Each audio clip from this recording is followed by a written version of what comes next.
وقال الله تبارك وتعالى في مقام آخر لقد كان في قصصهم عبرة لأولي الألباب صدق الله مولانا العظيم صدق وبلغنا رسوله النبي الأمي الأمين الحبيب الكريم درود پاک تمام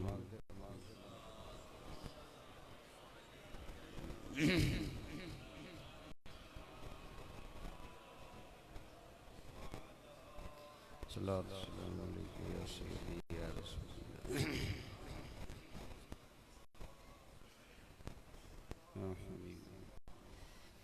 حمد و صلات کے بعد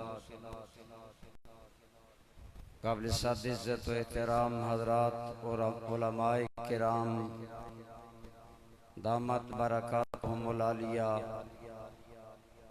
دیگر برادران اسلام، بزرگوں، دوستوں، عزیزوں،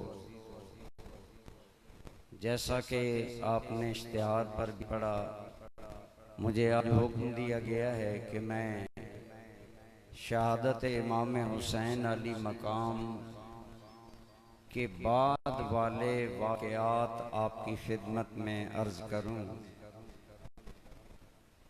واقعات برائے واقعات یہ مقصود اسلام کا بھی نہیں، قرآن کا بھی نہیں۔ میں ابتداً یہ بات عرض کرنا چاہتا ہوں، قرآن کریم میں بہت سے واقعات انبیاء کرام کے، اولیاء کرام کے ذکر فرمائے گئے، لیکن اللہ کریم مقصود ان کا ذکر کرتے ہیں کہ واقعات بیان کرنے کا مقصد کیا ہوتا ہے۔ آج ہم نے وہی چیز پیش نظر رکھنی ہے کہ ان واقعات سننے کے بعد ہم نے کیا اس کا اثر لینا ہے اور اس سے کیا ہم نے نصیحت حاصل کرنی ہے۔ سیدنا یوسف علیہ نبینا و علیہ السلام کا واقعہ بڑی تفصیل سے قرآن میں بیان ہے۔ اس کے آخر میں اللہ کریم نے فرمایا لَقَدْ كَانَ فِي قَصَصِهِمْ عِبْرَةٌ لِأُولِي الْأَلْبَابِ، کہ ان کے واقعہ میں، ان کے قصوں میں عقل مند لوگوں کے لیے بہت نصیحت ہے اور عبرت ہے۔ اسی طرح شہادت امام حسین آج واقعہ برائے واقعہ سنا جاتا ہے، واقعہ برائے نصیحت نہیں سنا جاتا، واقعہ برائے عبرت نہیں سنا جاتا، واقعہ برائے حصول سبق نہیں سنا جاتا، حالانکہ واقعات بیان کرنے اور سننے کا اصل مقصد ان سے ہمارا سبق حاصل کرنا ہوتا ہے کہ اس واقعہ سے ہمیں کیا سبق ملتا ہے۔ تو امام حسین رضی اللہ تعالی عنہ کے واقعہ شہادت اور اس کے مد مقابل یزید اور ابن زیاد کا کردار، ان واقعات میں بھی ہمارے لیے بہت سے سبق، بہت سی نصیحتیں اور عبرتیں موجود ہیں۔ اللہ تعالی ہمیں قرآن کریم کے اس بنیادی مقصود کو سامنے رکھنے کی توفیق عطا فرمائے۔ برادران اسلام، آپ جانتے ہیں واقعہ کربلا کیوں پیش آیا۔ امام حسین علی مقام کی رائے میں یزید بیعت کے قابل نہ تھا، کیونکہ اس کا کردار کامل ابن اسیر، ابن کثیر اور طبری تینوں کی متفق علیہ روایات کے مطابق وہ شراب پیتا تھا اور شراب کی مستی میں نمازیں ضائع کرتا تھا، شرعی حدود کا خیال نہیں کرتا تھا، بیت المال کو مرضی سے استعمال کرتا تھا۔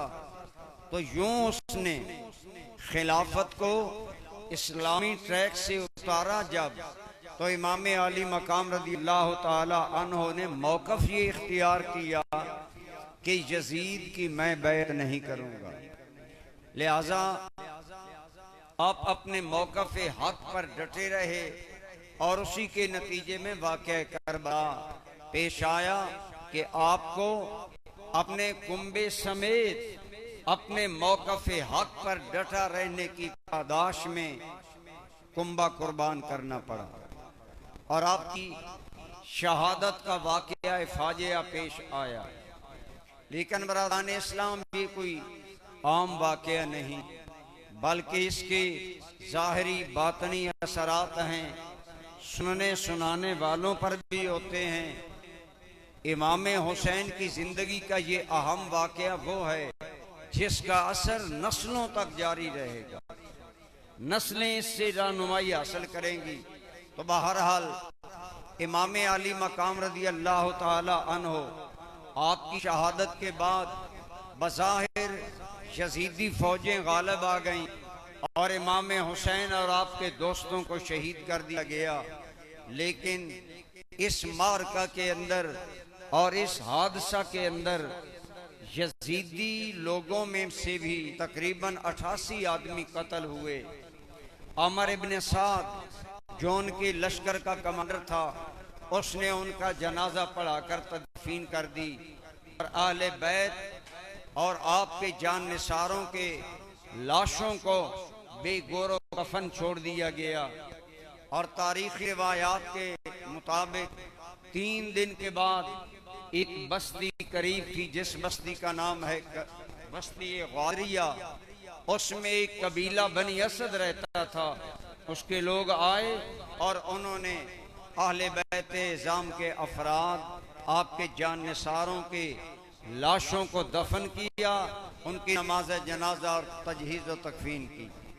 تو اس طرح لیکن یہ واقعہ کتنا دل اندوہناک تھا، کتنا دردناک تھا کہ جب اس واقعہ کے بعد ان ظالموں نے اپنی اس کارروائی کو فتح کی شکل دینا چاہا تو رسول اللہ صلی اللہ علیہ وسلم کی خاندان کی بچیوں کو بھی قیدی بنا لیا، امام زین العابدین کو بھی قیدی بنا لیا، اور انہیں اپنے قیدی بنا کر مجبور کیا کہ انہیں میدان کربلا میں سے گزارا جائے۔ جب افراد اہل بیت ان لاشوں کے پاس سے گزرے جو بے گور و کفن پڑے تھے، ہر صاحب دل انسان سوچ سکتا ہے کہ جب امام حسین کا آپ کے عزیزوں، بچوں، رشتہ داروں کے لاشیں بے گور و کفن سیدہ زینب کو دیکھنے پڑے ہوں گے، آپ کی 7 دیگر اہل بیت کی مستورات کو دیکھنے پڑے ہوں گے، تو ان پر کیا کیفیت گزری ہوگی۔ یقیناً ایک بہت بڑی آزمائش تھی، ایک بہت بڑا، بلکہ بعض تو کہتے ہیں اور یہ بات کافی حد تک صحیح ہے کہ امام حسین کا امتحان میدان کربلا تک تھا، لیکن آپ کی ہمشیرہ سیدہ زینب کا امتحان کربلا سے مدینہ تک واپسی کا تھا۔ بہن بھائی دونوں امتحان میں سے گزارے گئے، شدید ترین امتحان میں سے گزارے گئے، لیکن برادران ذی قدر یہ سیدہ زینب ہی جانتی ہیں کہ ان کے دل پر اپنے بھائی کا لاشا جب گھوڑوں کی ٹاپوں سے روندا ہوا دیکھا تو سیدہ پر کیا گزری۔ ایک شاعر کہتا ہے کھیتی علی کی لٹ گئی اور کٹ گئی، پردیس میں حسین سے زینب بچھڑ گئی۔ اس کیفیت سے آپ کو گزرنا پڑا، لیکن جس طرح امام حسین نے اپنے امتحان میں صبر اور اللہ کی رضا کو مد نظر رکھا، سیدہ نے پھر اپنے آپ کو اپنے بھائی کی جا سمجھا، اور قافلے میں مرد تو ایک امام زین العابدین تھے جو بیمار تھے، لیکن سیدہ نے پھر قافلہ سالاری کا حق ادا کیا۔ اللہ نے جس مشکل امتحان سے انہیں گزارا اس میں صبر، استقامت، حوصلہ، جرت اور بعض اوقات آپ کی ذات سے دنیا کو شجاعت حیدری کے منظر بھی نظر آئے۔ بہرحال اس قافلے لٹے پٹے قافلے کو کوفہ کی طرف روانہ کیا گیا اور ابن زیاد کے دربار میں پیش کیا گیا۔ ابن زیاد بدطینت انسان تھا، فطرت کا بھی پلید تھا، امام علی مقام اور آپ کے ساتھیوں کے کٹے ہوئے سر اس کے سامنے جب پیش کیے گئے اس نے خوشی کا اظہار کیا، اور اس کے بارے میں آتا ہے کہ اس کے سامنے جب امام حسین کا سر انور رکھا گیا تو بڑا خوش ہوا۔ لیکن برادران اسلام، موت لوگوں کے وجود پر پجمردگی طاری کر دیتی ہے، لیکن کئی دن گزرنے کے بعد بھی امام حسین کا سر انور جب پیش کیا گیا تو آپ کے لبوں کی لالی قائم تھی۔ آپ کے حسن و جمال کو دیکھ کر متاثر ہوا، لیکن اپنی نخوت اور فرعونی تکبر میں ہاتھ میں ایک چھڑی پکڑی ہوئی ہے اور اس چھڑی سے امام حسین کے لبوں پر مس کر رہا ہے۔ سارے کوفی جو وہاں موجود تھے یا وہ لوگ جو اپنے آپ کو شیعان علی کہلاتے تھے، مسجد بھری ہوئی ہے لیکن اس کے ہیبت اور رعب کے سامنے دم بخود ہیں۔ جب وہ چھڑی حضرت امام حسین کے لبوں پر مار رہا تھا تو دور ایک کونے سے ایک آدمی اٹھا، زارو کتار وہ انسان ہونے لگا اور رو کر کہا، اے ابن مرجانہ، اپنی چھڑی کو ان لبوں سے ہٹاؤ۔ بقول شیعہ کی کتاب رجال کشی سے میں یہ عبارت پڑھ رہا ہوں۔ آپ نے فرمایا، اے ظالم، اپنی چھڑی کو ہٹا، رأیت ما لا احصیہ، واللہ رأیت ما لا احصیہ، ان رسول اللہ صلی اللہ علیہ وسلم کان یتبسم علی شاتین الشفتین۔ ظالم، تو ان لبوں کو مار رہا ہے جنہیں میں نے اپنی آنکھوں سے رسول اللہ کو بوسے دیتے دیکھا، حضور کو ان لبوں کو چومتے دیکھا ہے، حضور کے لبوں کو ان لبوں پر دیکھا ہے، اور ایک مرتبہ نہیں دیکھا، ما لا احصی ہے، میں شمار نہیں کر سکتا کہ میں نے کتنی مرتبہ رسول رحمت کو یہ لب چومتے دیکھا ہے۔ اپنی چھڑی ہٹا لو۔ اور وہ کون تھا؟ آج بعض لوگ محبت حسین کا دنیا میں ڈھنڈورا پیٹتے ہیں، لیکن وہ شیعان کوفہ اور وہ شیعان علی جنہوں نے حضرت حسین کریم کو خط لکھ کر کہا تھا ہم تیرے ابا کے شیعہ ہیں، امام حسین کے ان مبارک لبوں کی گستاخی پر دم بخود ہیں۔ انہیں سانپ سونگ گیا۔ اگر اس ظالمانہ ماحول میں بھی کوئی حسین کی محبت میں بولا ہے تو مصطفیٰ کا صحابی بولا ہے۔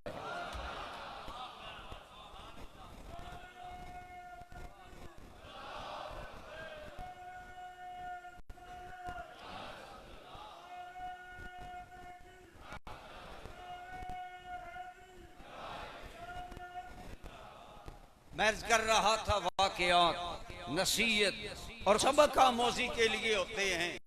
آج آل بیت کا نام بیچنے والے لوگ صحابہ پر تنقید کرتے ہیں کہ صحابہ کہاں گئے، حسین کے ساتھ نہیں تھے، وہ الگ موضوع ہے۔ لیکن یہ بتاؤ، رجال کشی کہہ رہی ہے جب سارے شیعان کوفہ کو سانپ سونگ گیا، حب حسین اور غیرت حسین میں تڑپا ہے تو مصطفیٰ کا صحابی تڑپا ہے۔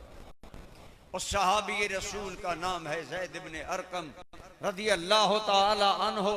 آپ زاروں کے تار رو بھی رہے تھے اور فرمایا اپنی چھڑی ہٹا لو۔ ابن مرجانہ اس ابن زیاد لانتی کو بڑا غصہ آیا، کہنے لگا اگر تیری عقل ٹل نہ چکا ہوتا تو میں تمہیں قتل کر دیتا۔ حضرت زید یہ بات کہہ کر وہاں سے چلے گئے۔ بعض تاریخ دانوں نے آپ کے اور بھی جملے، لیکن کیونکہ میں نے تفصیلات تو بہت مشکل ہیں، بہرحال ابن زیاد نے انتہائی توہین آمیز سلوک کیا اہل بیت کے ساتھ۔ اسی کے دربار میں جب اہل بیت کا قافلہ موجود تھا اس نے سوال کیا کہ یہ کون ہیں؟ سیدہ زینب ایک سائیڈ پر بیٹھی ہوئی تھی۔ جب کوئی جواب نہ ملا دوبارہ سوال کیا، 6 بار جب سوال کیا تو تو کنیزوں میں سے کوئی بولی یہ زینب بنت علی ہے۔ وہ کہنے لگا تم نے دیکھا تیرے بھائی نے ہم سے حکومت چھیننا چاہی، اللہ نے کیسے تیرے بھائی کو ذلیل کیا؟ آپ نے فرمایا کہ اللہ نے انہیں ذلیل نہیں کیا، اللہ نے تو انہیں نسبت رسول کی عزت دے کر عزیز اور عزت والا بنایا ہے۔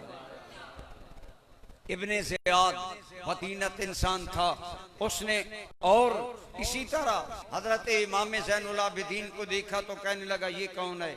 بتایا گیا یہ حسین ابن علی، یہ علی بن حسین ہے۔ اس نے کہا علی بن حسین تو قتل نہیں ہو گیا؟ بتایا گیا وہ بڑے تھے، یہ چھوٹے علی۔ امام زین العابدین کا اصل نام علی بن حسین الاوسط تھا، آپ کا نام بھی علی تھا، حضرت علی اکبر کا نام بھی علی تھا، اس سے کو اشتباہ ہوا۔ بہرحال وہ کہنے لگا تحقیق کرو، اگر یہ بالغ ہے تو اسے قتل کیا جائے۔ آپ کے قتل کا حکم دیا۔ سیدہ زینب حضرت امام زین العابدین پھپھی جان سے لپٹ گئے، آپ نے اپنی پناہ میں لے کر فرمایا تم اسے قتل نہیں کر سکتے، یہ ہمارے ساتھ ایک بچہ رہ گیا ہے، کیا تم اسے بھی قتل کرنا چاہو گے؟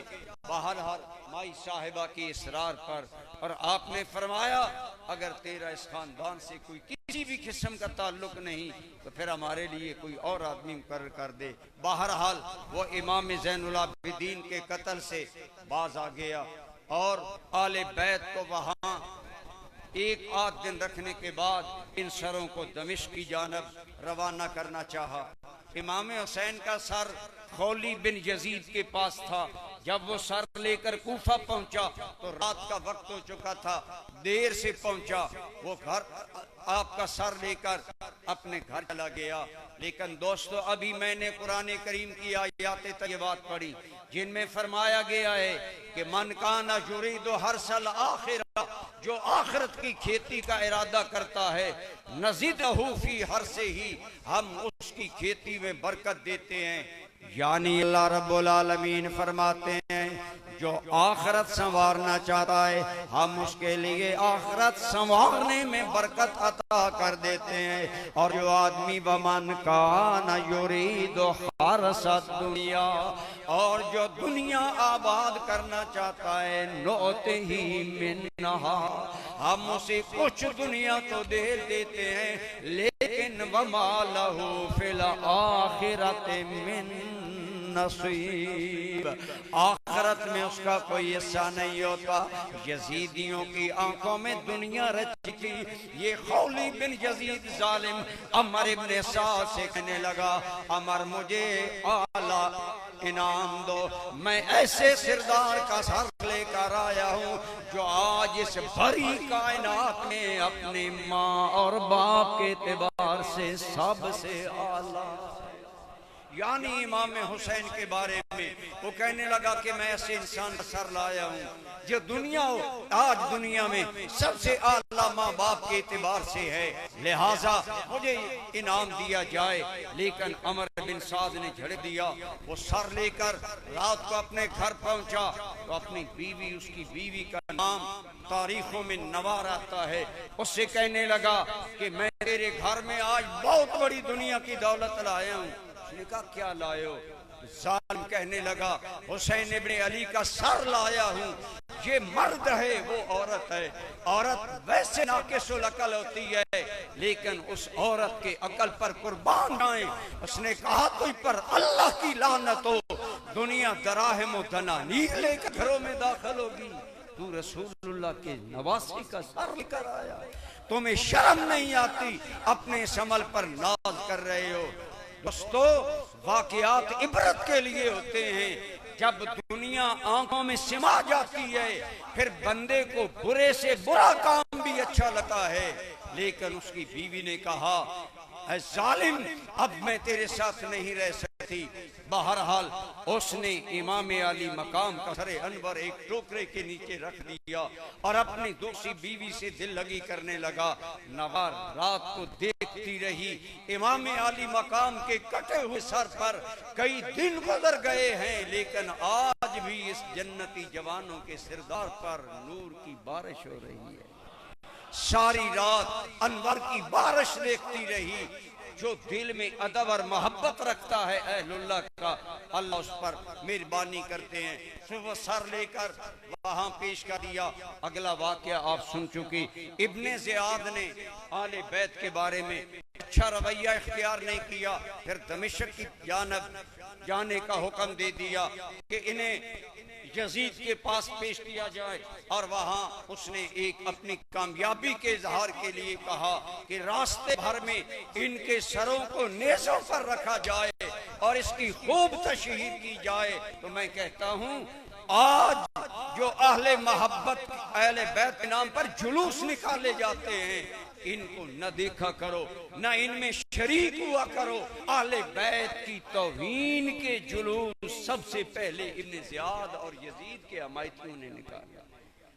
اس لیے بہرحال قافلہ جا رہا ہے اور وہ سر لے کر جا رہے ہیں، راستے میں مختلف اہم مقامات آئے۔ ایک پہلی منزل پر پہنچے تو وہاں پڑاؤ کیا، شراب پی رہے تھے، شراب کی مستی میں تھے۔ علماء کرام نے اور اصحاب تاریخ نے نقل کیا کہ جب وہ پہلی منزل پر رکے شراب کی مستی میں تھے تو عالم غیب سے ایک قلم نمودار ہوا، جس سے ایک شعر نمودار ہوا، اترجو امتن قتلت حسینا، اترجو امتن قتلت حسینا، شفاعت جدہی یوم الحسابی۔ علامہ ابن کثیر نے نقل کیا ہے، اس کا ترجمہ سن لیں۔ اس غائبانہ قلم سے لکھا گیا وہ قوم جنہوں نے حسین ابن علی کو قتل کیا، کیا وہ قیامت کے دن ان کے نانا جان کی شفاعت کی امید کر سکتے ہیں؟ گویا عالم غیب سے وارننگ آئی، حسین کی توہین کرنے والوں اب اللہ کے عذاب کا کوڑا آئے گا، تم دنیا میں بھی رسوا ہوگے، آخرت میں بھی رسوا ہوگے۔ اسی مقام کے قریب ایک عیسائی راہب کا گرجا ہے، اس نے جب دیکھا پردیسی لوگ باہر ڈیرا جمایا ہے، اور راہب عموماً اپنے عبادت خانے سے باہر نہیں آتا، آج باہر آیا، ملاقات کر کے پوچھنے لگا تم لوگ کون ہو، کہاں سے آئے ہو، کہاں جا رہے ہو؟ کہنے لگے ہم یزید کے فوجی ہیں، ہم نعوذ باللہ، کہنے لگے ایک باغی کو قتل کرنے گئے تھے اور اسے قتل کے لے آئے۔ اس نے پوچھا باغی کون ہے؟ کہنے لگے ہمارے رسول اللہ کا نواسہ حسین ابن علی ہے۔ اس راہب نے کہا حالانکہ وہ عیسائی تھا، اس نے کہا تم پر لعنت ہو، اپنے نبی کے نواسے کو قتل کرنے پر ناز کر رہے ہو۔ یوں ہی امام علی مقام کا سر انور دیکھا، حیران رہ گیا، پوچھا کتنے دن نے قتل ہوئے گزر گئے؟ بتایا اتنے دن، لیکن حیران ہے کہ آج بھی چہرہ حسینی پر تازگی اور جمال کے جلوے نظر آ رہے۔ محمد مصطفیٰ کے باغ کے سب پھول ایسے ہیں جو بن پانی کے تر رہتے ہیں، مرجایا نہیں کرتے۔ امام علی مقام کے چہرے کا حسن و جمال وفات کے بعد بھی شہداء کی زندگی کا ثبوت اسے چہرہ حسینی میں نظر آیا، امام علی مقام کے چہرے میں نظر آیا۔ ہے عیسائی، مسلمان نہیں ہوا، لیکن امام علی مقام کے چہرے کو دیکھ کر متاثر ہوا۔ یہی تو وہ مقام ہے جس کے بارے میں کہا گیا، پوچھا گیا یار، میرے آقا نے فرمایا افلا انبئکم بخیارکم، کیا میں تمہیں بتاؤں اللہ کے اچھے اور اعلیٰ بندے کون ہوتے ہیں؟ عرض کیا قالوا بلا یا رسول اللہ، حضور ضرور فرمائیے۔ تو میرے آقا نے فرمایا تھا الذین اذا رؤوا ذکر اللہ، وہ اللہ کے نیک اور اعلیٰ بندے جنہیں دیکھا جائے تو اللہ یاد آ جاتا ہے۔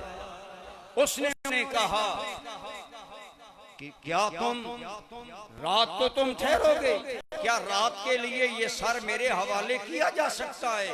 لیکن یہ کہ چونکہ یہ لوگ دنیا کے بیٹے تھے، دنیا کے پجاری تھے، کہنے لگے ہمیں کچھ رقم دو گے تو تمہیں دے دیں گے۔ ایک روایت میں آیا ہے عیسائی، لیکن امام عالی مقام کے چہرے سے اتنا متصل ہوا کہ ایک روایت میں 10,000 درہم اور ایک میں 10,000 دینار کا ذکر آیا۔ اتنی بھاری رقم دے کر ایک رات کے لیے سر امام عالی مقام حاصل کر لیا۔ وہ اپنی تھکاوٹ کی وجہ سے سو گئے، وہ خواب خرگوش کے مزے لینے لگے، لیکن عیسائی کا مقدر جاگنے کا وقت آ گیا۔ امام علی مقام کے رخ انور کو صاف کیا اور آپ کے چہرے کی زیارت کرتا رہا۔ اس نے دیکھا اس اللہ کے نام پر شہید ہونے والے نواسہ رسول پر انوار الہی کی بارش ہو رہی ہے، اور امام علی مقام کے چہرہ انور کی زیارت کرنے کے بعد بے ساختہ اس کی دل میں یہ بات آئی، اتنے دن ہو گئے انہیں قتل ہوئے، اگر اتنے دنوں کے بعد بھی ان کے چہرے میں یہ لطافت، ان کے چہرے میں یہ کشش، ان کے چہرے میں یہ جاذبیت ہے، دل میں یہ میرے اترا چلا جاتا ہے۔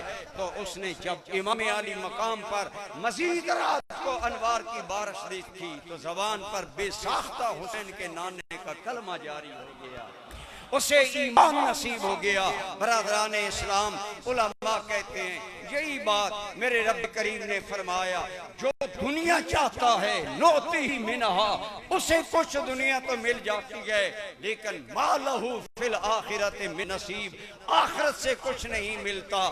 ان یزیدیوں نے جو دراہم یا دینار لیے عیسائی سے، ان کا انجام کیا ہوا؟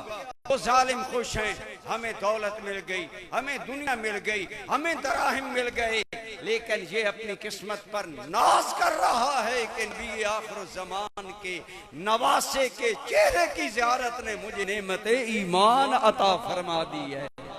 انہیں اللہ کریم نے نعمت ایمان عطا فرمائی، تو گویا انہوں نے اپنی دنیا بنائی، اس نے اپنی آخرت بنائی۔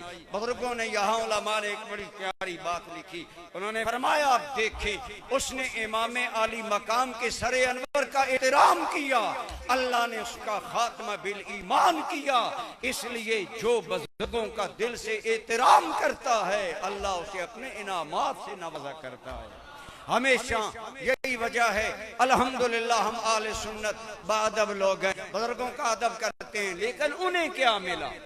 جب وہی انہوں نے اپنی گٹھڑی کھولی جس کے اندر دراہم باندھے تھے بانٹنے کے لیے کہ کتوں کی طرح دنیا بانٹے، تو بعد روایات میں آتا ہے کہ جب اسے کھولا تو وہ دراہم یا دنانیر نہیں تھے، ٹھکریاں بن چکی تھی۔ نہ خدا ہی ملا، نہ وصال صنم، نہ ادھر کے رہے نہ ادھر کے رہے۔ ارے جنہوں نے حسین کی گستاخی کی وہ تو جہاں میں ذلیل رہے، اور جس نے سر حسین کا احترام کیا اسے اللہ نے نعمت ایمان عطا فرما دی۔ آپ کا قافلہ اسی طرح رواں دواں ہے، مختلف مناظر سے گزر رہا ہے۔ امام علی مقام رضی اللہ تعالیٰ عنہ کی کئی کرامات ظاہر ہوتی ہیں اور اس خاندان کی عظمتوں کے شواہد ملتے ہیں، لیکن جب یزید کے دربار میں پیش کیا گیا، یہاں مین مسئلہ ہے۔ آج بعض یزیدی یہ کہتے ہیں کہ امام حسین کو قتل ابن زیاد نے اپنی مرضی سے کروایا تھا۔ دیکھو طبری کی یہ روایت موجود ہے کہ جب یزید کے سامنے امام علی مقام کا سر انور لایا گیا تو یزید رونے لگا، اور یزید نے کہا اللہ لعنت کرے ابن مرجانہ پر، میں نے اسے قتل حسین کا نہیں کہا تھا، اگر میں ہوتا تو میں حسین کو معاف کر دیتا، میں حسین سے اس نے سلوک کرتا۔ اس سلسلہ میں جو تاریخی روایات ہیں تین طرح کی ہے۔ ایک روایات میں کہ جب پہلی مرتبہ اس کے پاس اہل بیت کے کٹے سر اور فتح کی خبر پہنچی تو وہ خوش ہوا، اور اس نے خوشی میں آ کر عجیب قسم کے شعر کہے، اور ان سے ظاہر ہوتا تھا وہ اس بات پر خوش ہے کہ نعوذ باللہ میرے خلاف بغاوت کرنے والے قتل کر دیے گئے اور مجھے کامیابی ہوئی۔ ایک روایت میں یہ ہے کہ وہ رویا اور اس نے یہ کہا کہ ابن مرجانہ کا عمل ہے، اور ایک روایت میں جسے کامل ابن اسیر نے اور ابن کثیر دونوں اور طبری نے متفق علیہ انداز میں ذکر کیا، وہ یہ ہے جب امام علی مقام کا سر انور اس کے سامنے آیا، اول اس کا رد عمل بھی ابن زیاد کی طرح تھا، اس نے بھی امام علی مقام کے چہرہ انور پر چھڑی ماری، جب چھڑی ماری تو اس کی محفل میں بھی حضور کے ایک صحابی موجود تھے، ان کا نام تھا ابو برزہ اسلمی، وہ کھڑے ہو گئے، آپ نے فرمایا اے یزید یہ چھڑی ہٹا لے، یہ وہ لب ہیں جنہیں رسول اللہ اور ابن یزید کو خطاب کر کے یہ جملے کہا یا یزید کو اے یزید دعوتی یوم القیامت و شفیع کا ابن زیاد وہذا یاتی و شفیعہ رسول اللہ جدہ رسول اللہ۔ اے یزید غور کر، اللہ کا ڈر کر، تو قیامت کے دن آئے گا، تیرا ساتھی اور شفیع ابن زیاد ہوگا، حسین اس حال میں آئے گا کہ حسین کی شفاعت کرنے حسین کا خود نانا جان آئیں گے۔ تو وہاں بھی ایک صحابی نے یزید کو ٹوکا، گویا حب آل بیت کا جو خمیر اللہ نے صحابہ کے دل میں ڈالا تھا اس کا اظہار ہر جگہ ہوا۔ بہرحال یزید نے کے دربار میں بھی بڑی بدتمیزی کی بعض روایات ملتی ہیں جن کا اظہار کیا گیا۔ حضرت زینب کو اس نے کہا کہ دیکھو تیرے بھائی نے ہم سے حکومت چھیننا چاہی، اللہ نے انہیں اس طرح نعوذ باللہ من ذالک ذلیل و رسوا کیا۔ بعض روایات میں آتا ہے کہ اس نے حضرت امام زین العابدین سے یہ کہا، تو امام زین العابدین اگرچہ لڑکپن میں ہیں، بچپن میں ہیں، لیکن آل بیت کو قرآن پر اتنا علور تھا کہ آپ نے یزید کی بات کا جواب قرآن کی آیت میں عطا فرمایا۔ آپ نے آیت کریمہ پڑھی، ما اصاب من مصیبت فی الارض ولا فی انفسکم من قبل اللہ وما اصاب من مصیبت فی الارض ولا فی انفسکم۔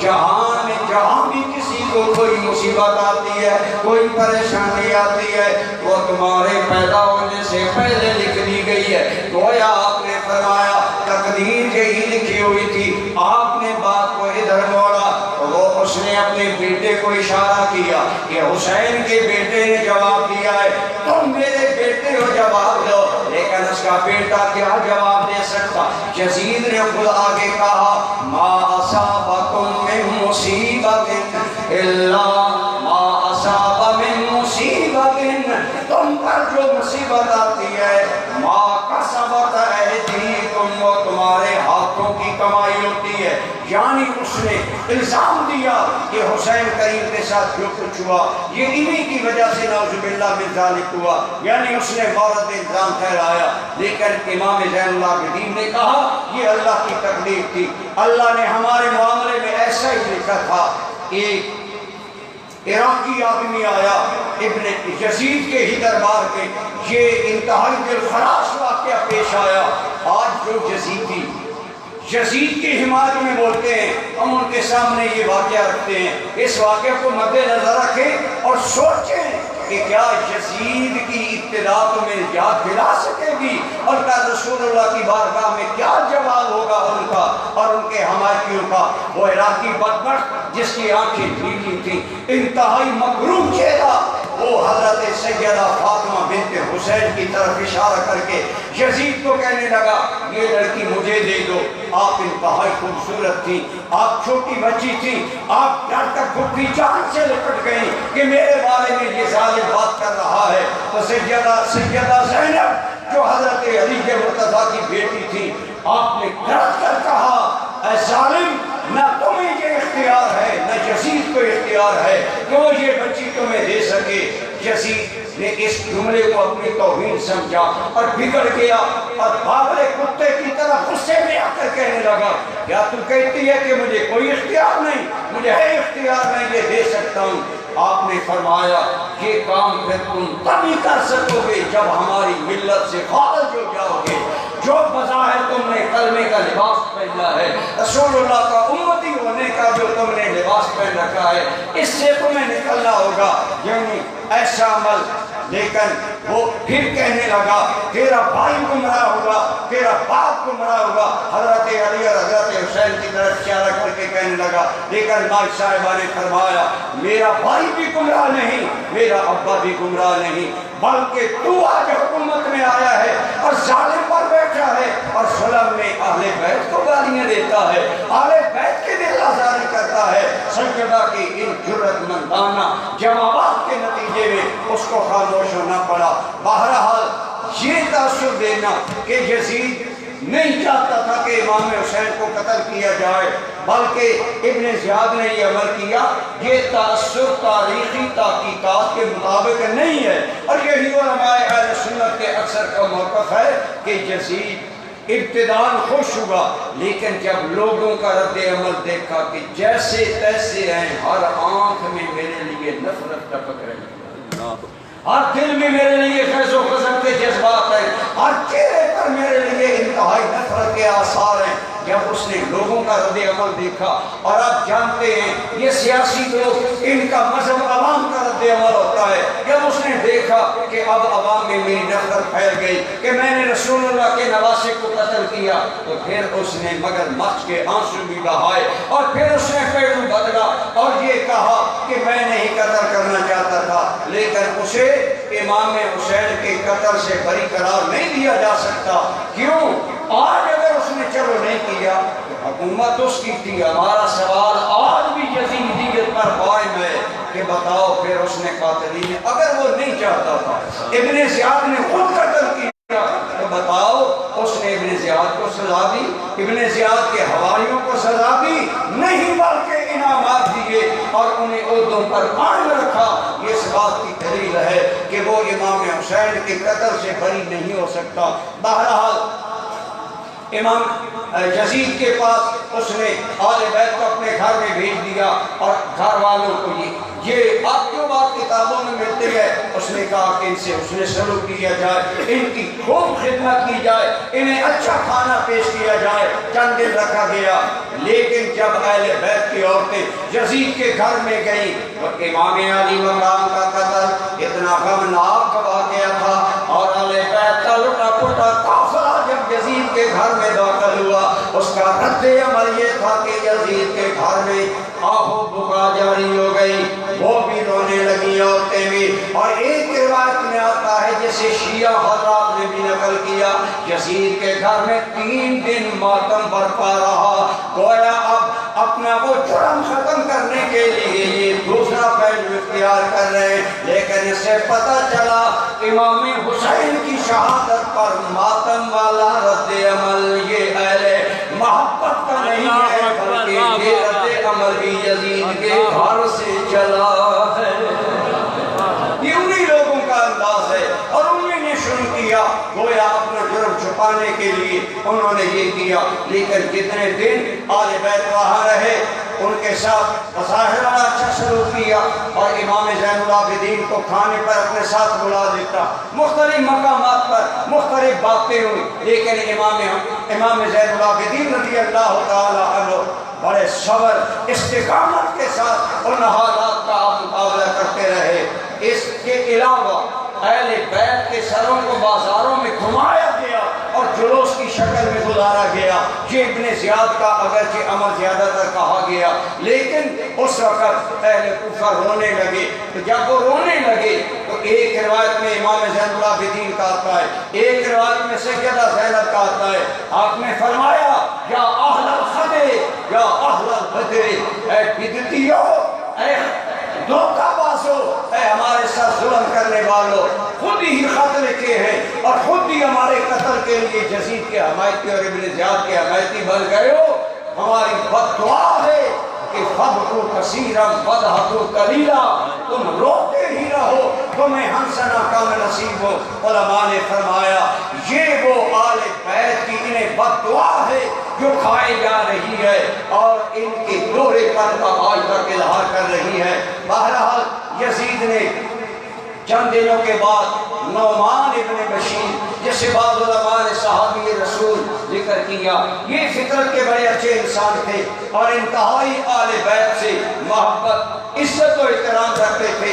یزید نے اس نعمان ابن بشیر کو کہا کہ اس قافلے کو لے جاؤ اور لے جا کر انہیں مدینہ میں خیریت سے پہنچاؤ، ان کے آرام کا سکون کا ہر لحاظ سے خیال رکھنا اور ان کی پوری عزت اور رسپیکٹ کرنی۔ حضرت نعمان ابن بشیر انتہائی اچھے انسان تھے۔ اس سلسلہ میں بہت سے واقعات مختلف انداز کے ملتے ہیں، لیکن میں نے انتہائی اختصار کے ساتھ آپ کو بتایا کہ ابن زیاد کا رد عمل انتہائی ظالمانہ وحشیانہ تھا، اور یزید کے بارے میں روایات اگرچہ الگ ہیں لیکن اس کا ابتداء اظہار خوشی کی صورت میں ہوا اور اس نے خوشی کا اظہار ہی کیا، لیکن اس کے بعد نعمان ابن بشیر کی قیادت میں یہ قافلہ مدینہ منورہ واپس لوٹا۔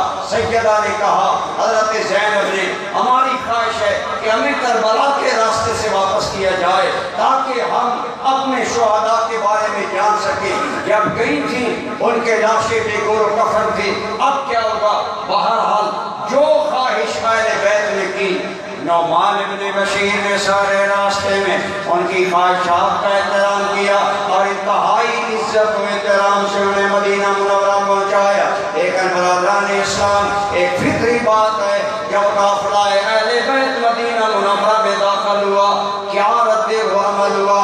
حضرت علامہ طبری نے لکھا ہے کہ قبیلہ بنی عبد المطلب کی ایک عورت نے جب دیکھا، اس کا نام بھی فاطمہ تھا، جب لٹا پٹا قافلہ دیکھا تو اس نے انتہائی دردناک انداز میں چاندروی کے اشعار کہے، جن کا مفہوم یہ ہے کہ اس نے کہا، اے ظالمو، جب یہ ساری حالت رسول اللہ کی بارگاہ میں جائے گی کہ آپ کی بچیوں کو اس حال میں لوٹا گیا، آپ کے خاندان کو یوں پریشان کیا گیا، تو کیا یہ رسول اللہ کی تبلیغ کا بدلہ ہے؟ کیا یہ رسول اللہ کی خدمات کا تم نے بدلہ دیا؟ اگر کل رسول اللہ کی بارگاہ میں تمہارا جواب کیا ہوگا؟ ان کی ان ارشادات پر مدینہ منورہ میں عجیب کیفیت تھی، بحران مچ گیا، ہر دیکھنے والی آنکھ اشک بہائے، آل بیت نبوت کے ساتھ کیا ظلم کیا گیا۔ لیکن جب نعمان ابن بشیر انہیں پہنچا کر واپس جانے لگے تو سیدہ زینب نے کہا، ہم وہ لوگ ہیں جو کسی کی خدمت کا صلہ دیا کرتے ہیں، جو زیورات، جو سونا چاندی وغیرہ یزید نے وہاں سے روانگی پر لٹنے کے نتیجے میں دیا تھا، آپ نے فرمایا وہ سارا سونا اور زیورات نعمان ابن بشیر کو پیش کیا جائے، انہوں نے ہماری خدمت کی ہے۔ لیکن برادران اسلام، ابن زیاد دوہری گورنری لے گیا، عمر ابن سعد رائے کی زمینیں لے گیا، شمر لعین بہت بڑے یزید کے انعامات میں کھو کر یہ سارے دنیا کے بندے بن گئے۔ لیکن نعمان ابن بشیر یہاں بھی رسول اللہ کے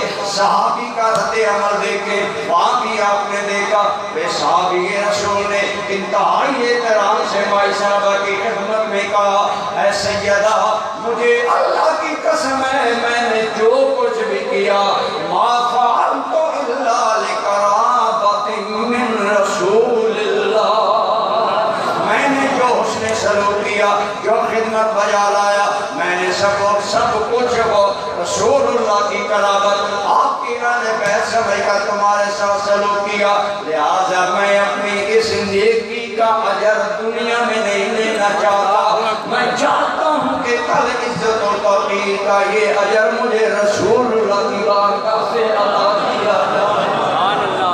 تو میں نے انتہائی اختصار کے ساتھ آپ کے سامنے بات کی، لیکن میں اصلاً قرآن کریم کا جو مقصود ہے وہ عرض کرنا چاہتا ہوں۔ برادران اسلام، قرآن کریم کہتا ہے واقعات کو واقعات کے لیے نہ سنو، واقعات کو عبرت، سبق اور درس کے لیے سنا کرو۔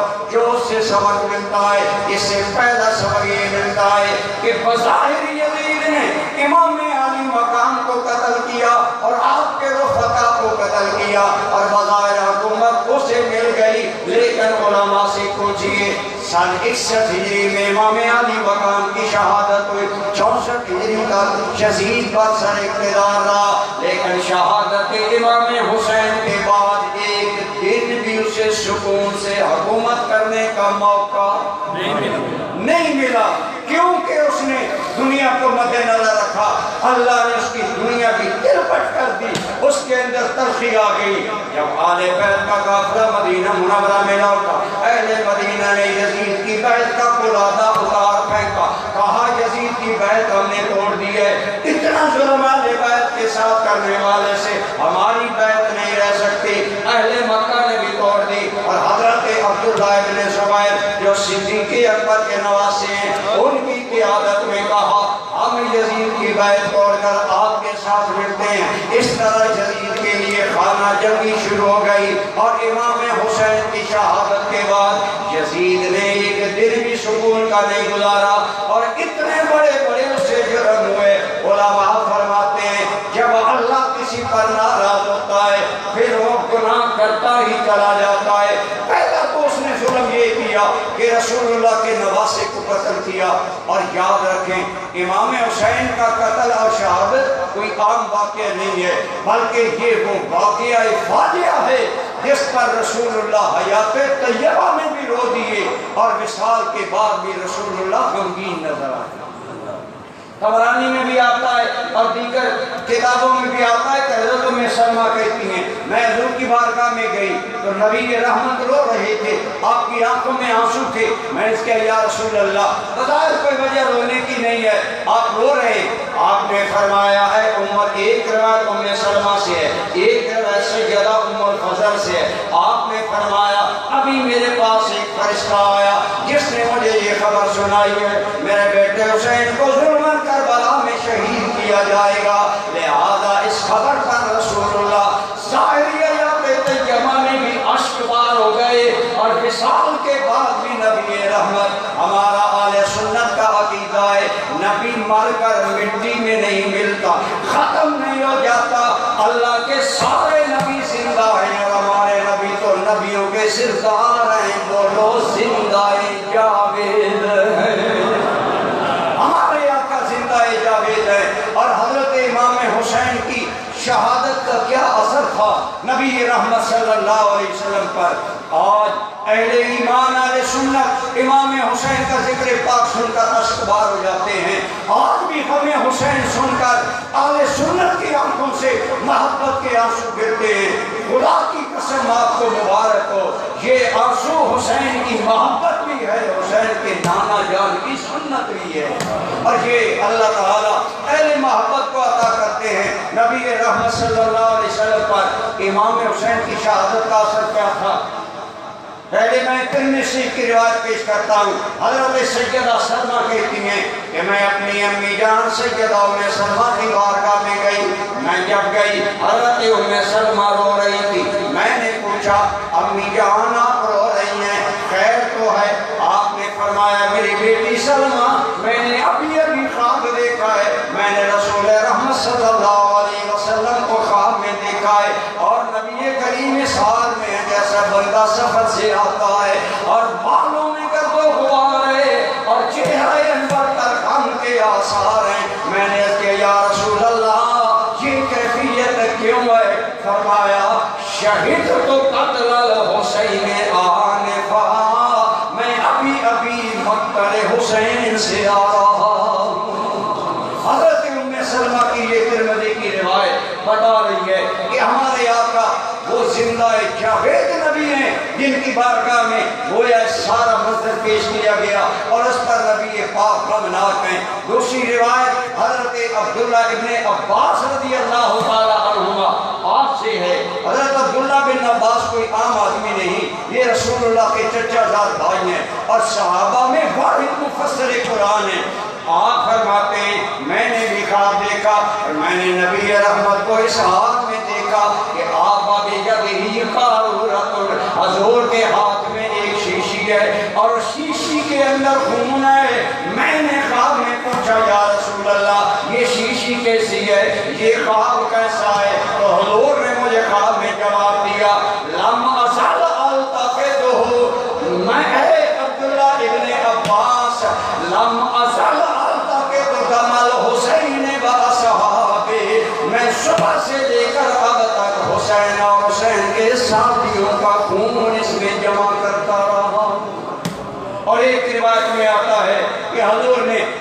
طیبہ میں سیدہ ام سلمہ کو ایک مٹی دی تھی، فرمایا اے ام سلمہ جب یہ مٹی خون میں بدل جائے فَعَلَمِي أَنَّ ابْنِيَ الْحُسَيْنَ قَدْ قُتِلَ، پھر سمجھ لینا میرا بیٹا حسین شہید ہو گیا ہے۔ آج اگر غم حسین سن کر ایک سنی کے آنکھوں میں آنسو آتے ہیں، آج اگر سنی غمناک ہوتا ہے امام کے غم میں، تو یہ بدعت نہیں، یہ تو وہی کیفیت ہے جو ہمارے آقا جان کے قلب انور پر وارد ہوئی، اور اس کے صدقے میں امت آج بھی غم حسین میں روتی ہے۔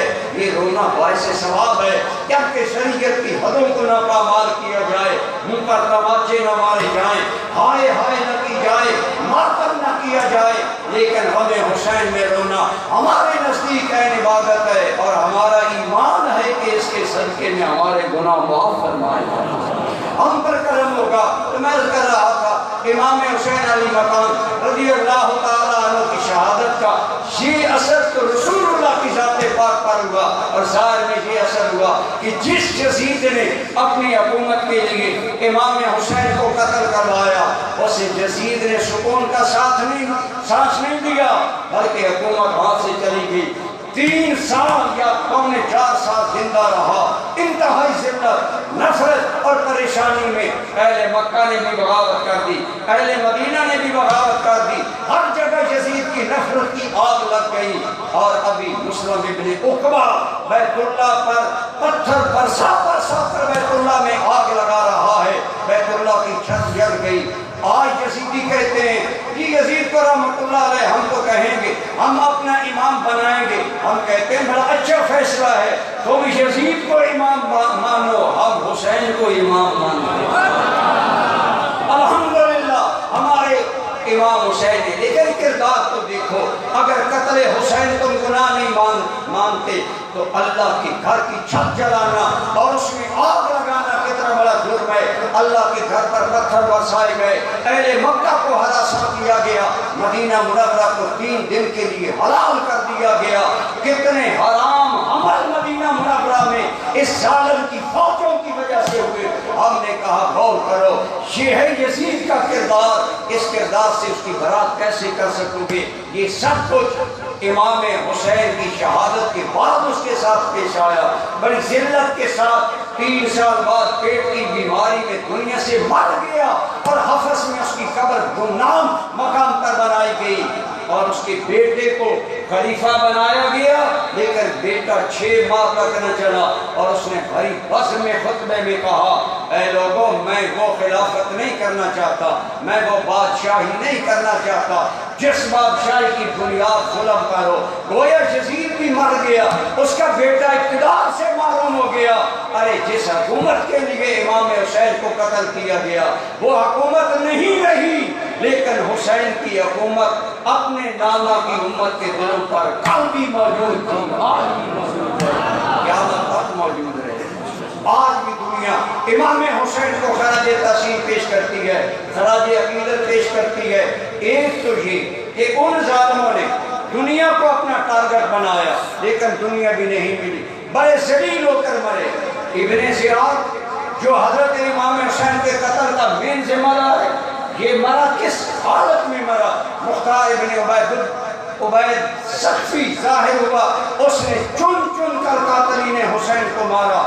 عمر ابن سعد کو قتل کروا کر اس کی لاش اس کے بیٹے کے سامنے جلوائی، کہا جس طرح حسین نے اکبر کا لاشا دیکھا آج تو بھی اپنے باپ کا لاشا دیکھ۔ پھر اسے بھی قتل کروا کر جلا دیا۔ ابن زیاد کا انجام بھی یہ ہوا، یہ بزدل بھاگ کر روپوش ہو گیا۔ مختار نے تلاش کرا کے گرفتار کرا کے اس کی لاش کو جلا دیا، اور جلانے سے پہلے اسی محل میں جہاں ابن زیاد کے سامنے امام علی مقام قصر انور آیا، اس ظالم نے چھڑی سے آپ کے لبوں کو ٹھونکا دیا۔ وہی محل ہے، وہی جگہ ہے، اب اقتدار پر مختار سخی بیٹھا ہے، اور ابن زیاد کا کٹا ہوا سر سامنے ہے، دیدہ عبرت بن رہا ہے۔ اور ترمذی کی حدیث ہے، حضرت انس بن مالک رسول اللہ کے صحابی کہتے ہیں میں اس وقت موجود تھا جب ابن زیاد کا سر کٹ کر مختار کے سامنے رکھا گیا، اور بھی سر پڑے ہیں ان قاتلین حسین کے، لیکن آپ فرماتے ہم نے آنکھوں سے دیکھا کہ ایک کالا سانپ آیا اور تلاش کر کے ابن زیاد کے نتنوں سے داخل ہو گیا، اس کے اندر گیا، کچھ دیر رہنے کے بعد دوبارہ نکلا، چلا گیا، پھر آیا، 3 مرتبہ یہ حال ہوا۔ گویا رب نے دکھا دیا حسین کے قاتل یہاں بھی ذلیل ہے، عذاب میں ہیں، وہاں بھی عذاب میں ہوں گے۔ قرآن کریم کی آیت کذالک العذاب، دنیا داروں کو ہم یوں ہی ذلت کی موت دیتے ہیں، دنیا میں ہی رسوا کرتے ہیں۔ کوئی بھی دیکھ لے جس نے دنیا طرف کی خدا کی قسم ذلیل ہوا، اور جس نے دنیا کی طرف پشت کر کے آخرت کی طرف منہ کیا۔ میں ایک حدیث پاک پڑھ رہا تھا ضیاء القرآن شریف کی 4 جلد میں، میرے سیدی ضیاء الامت نے وہ حدیث نقل کی۔ میرے آقا نے فرمایا جو آدمی دنیا کو اپنا ٹارگٹ بنا لیتا ہے، اللہ اسے کچھ دنیا دے دیتا ہے۔ چند دن کے لیے دنیا ملتی ہے، لیکن ملتی اتنی ہی ہے جتنا مقدر ہوتی ہے، اور یہ جتنا مقدر ہوتی ہے پھر دنیا اسے منہ موڑ لیتی ہے اور حسرت کے ساتھ دنیا سے مرتا ہے۔ لیکن فرمایا وَمَنْ كَانَتْ نِيَّتُهُ الْآخِرَةُ، جو آدمی اپنی زندگی میں اپنا مقصود آخرت کو بنا لیتا ہے، اللہ اسے 3 انعام دیتا ہے۔ پہلا انعام کیا؟ جو دنیا سے منہ موڑ لیتا ہے۔ جب ہم بے رشی پڑھتے تھے آپ ہمیں دورہ حدیث میں فرمانے لگے بیٹا کبھی دنیا کو ٹارگٹ نہ بنانا، جو دنیا کو مقصود بناتے ہیں وہ دنیا کے پیچھے دوڑ دوڑ کر مر جاتے ہیں، دنیا ہاتھ نہیں آتی۔ لیکن جو دنیا کی طرف پیچھ کر لیتا ہے، اللہ کی طرف منہ کر لیتا ہے، دنیا اس کے پیچھے یوں آتی ہے جیسے بندے کے پیچھے سایہ آیا کرتا ہے۔ دنیا پیچھے آتی ہے، اور حدیث کے الفاظ ہیں میرے آقا نے فرمایا، میں آپ پر ذکر کرنا چاہتا ہوں واقعات کا لب لباب کیا ہے۔ ہم درس میں ہم سبق لیں جنہوں نے یزیدیوں نے دنیا کو ٹارگٹ بنایا، پرپس بنایا، مقصد بنایا، یہاں بھی رسوا آخرت میں بھی رسوا۔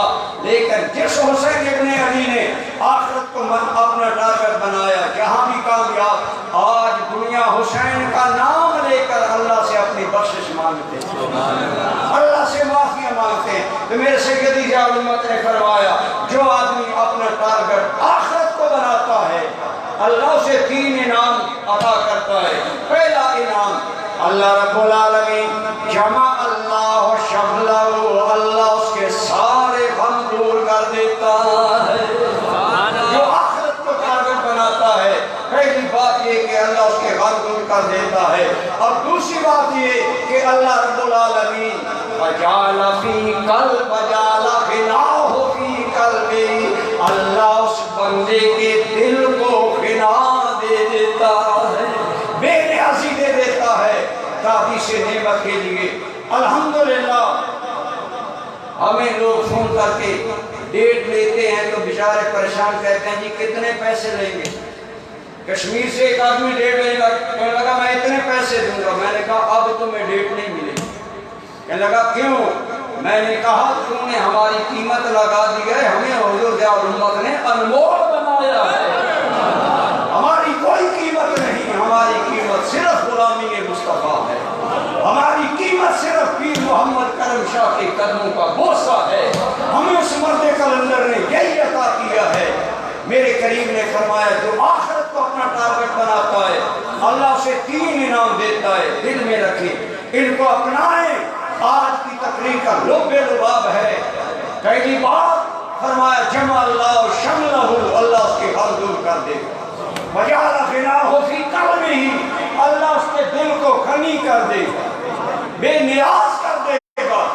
اللہ کی قسم آج بھی میری خدمت اس انداز میں بعض لوگ کرتے ہیں کہ دل شکنی ہوتی ہے بظاہر، لیکن دعا کرے اللہ اطمینان قلب عطا فرمائے۔ کبھی نہیں حسرت کی کہ اس طرف آئے تو بھی معلوم رہے، ہم تو سمجھتے ہیں ہم اس قابل نہیں، اللہ نے جتنا نوازا یہ سب اس کا کرم ہے۔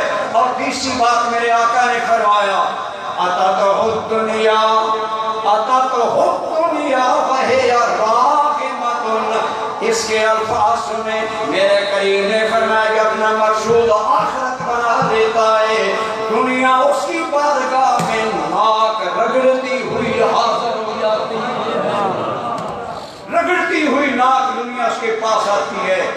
اللہ کی قسم آج ایک روایت کے مطابق آج دنیا میں دیکھ رہے ہیں ڈھونڈنے سے بھی یزید کی اولاد نہیں ملتی، لیکن گھر گھر میں حسین کے غلام بھی موجود ہے، اولاد بھی موجود ہے، کہیں حسنی سید کہیں حسینی سید، آج بھی حسین کی نسل بھی موجود ہے، حسین کا نام بھی موجود ہے، حسین کا کام بھی موجود ہے، لیکن یزیدیوں کا نہ نام ہے نہ نشان ہے۔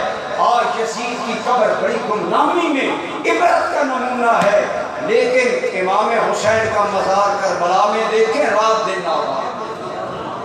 آپ ایک روایت کے مطابق آپ کا سر انور مشہد حسین مصر میں دفن ہے۔ تین روایتیں آپ کے سر کے بارے میں کہ آپ کا سر انور یا تو کربلا میں آپ کے لاشے کے ساتھ باپ میں دفن کیا گیا، یا مصر میں مشہد حسین میں دفن کیا گیا، یا آپ کا سر انور جنت البقیع میں دفن کیا گیا۔ ایک روایت چونکہ یہ ہے کہ آپ کا سر انور ایک مصر کے بادشاہ نے بڑی بھاری دولت لے کر لیا تھا اور مصر میں دفن کیا۔ آج جب جمعہ ہوتا ہے تو مصر کا بادشاہ بھی کھڑا ہو کر حسین کے سر پاک کو سلامی دیتا ہے۔ اللہ نے یہ عزتیں بخشی، تو جو دنیا ٹارگٹ بناتے ہیں وہ مٹ جاتے ہیں، ذلیل ہوتے ہیں، اور جو اپنا ٹارگٹ اللہ کو بناتے ہیں، اللہ کی رضا کو بناتے ہیں، آخرت کو بناتے ہیں، اللہ ان کے نام کو بھی زندہ رکھتا ہے، کام کو بھی زندہ رکھتا ہے۔ میں کر رہا تھا آج دیکھ لیں کسی نے، اسی لیے تو مولانا محمد علی جوہر نے کہا تھا کہ یزید کا مشن ختم ہو گیا ہے، حسین کا مشن شعر ہے نا مشہور، قتل حسین اصل میں مر کے یزید ہے، اسلام زندہ ہوتا ہے ہر کربلا کے بعد، یعنی بہت بڑی قربانی کے بعد اسلام تازہ ہوتا ہے۔ آج میرے بھائی قربانیوں کا دور ہے، ہر بندے کا دور قربانیوں کا ہے۔ آج کیا دین پر جربار نہیں ہے؟ کیا پاکستان میں صحابہ کرام پر تبرہ بازی نہیں ہو رہی؟ کیا صحابہ کے بارے میں سوال درازی نہیں ہو رہی؟ میں کہتا ہوں عمران خان صاحب آپ کی حکومت میں رسول اللہ کے صحابہ کی گستاخی ہو رہی ہے، خود انتقام لو، ورنہ جب خدا کے انتقام کا کوڑا حرکت میں آتا ہے پھر سارے رگڑے جاتے ہیں۔ ایسا نہ ہو کہ اللہ کی گرفت میں آ جاؤ، ان کی زبانیں بند کرو۔ صحابہ تو وہ ہیں جنہیں حسین کریم نے موت سے چند لمحے پہلے اپنی عظمت کا گواہ بنایا۔ آپ نے کوفیوں کو کہا تھا، اے کوفیوں نہیں جانتے میں کون ہوں، میں رسول اللہ کا نواسہ ہوں، میں جنتی جوانوں کا سردار ہوں، اور اگر میری بات نہیں مانتے تو فرمایا جابر بن عبداللہ سے پوچھو، حضرت سعد سے پوچھو، حضرت ابو سعید خدری سے پوچھو، حضرت زید بن ارقم سے پوچھو۔ صحابہ کا نام لے لے کر امام حسین نے اپنی عظمتوں کا گواہ رسول اللہ کے صحابہ کو بنایا۔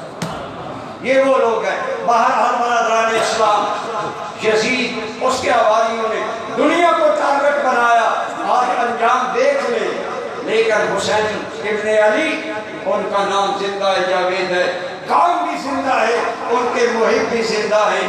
اسی لیے میں کہتا ہوں کہ اب تک چمک رہا ہے حسین و علی کا نام، اب تک چمک رہا ہے حسین و علی کا نام، اور خاک اڑ رہی ہے یزید و زیاد کی، آج ان پر پھٹکار پڑ رہی ہے، لیکن امام علی مقام آپ کا مشن زندہ جاوید ہے۔ آپ نے حق کی خاطر اپنی جان دی، لہذا الحمدللہ ایک جانب اپنے دل میں عقیدت رکھتے ہوئے امام حسین کی محبت میں اگر آنسو بہاتے ہیں تو مبارک ہو، لیکن دوسری جانب مشن حسین کو زندہ رکھیں، امام علی مقام کے مشن کو زندہ رکھیں۔ اقبال نے کہا تھا زندہ حق از قوت شبیری است، باطل آخر باغ حضرت میری است۔ اور اقبال کے ہی انداز میں میں اپنا نذرانہ امام پاک کی بارگاہ میں، اقبال نے بہت لمبی امام علی مقام کے شان میں نعت کہہ دے، غزل کہہ دے لکھی، اس کا آخری شعر علامہ اقبال کہتا ہے، ایسا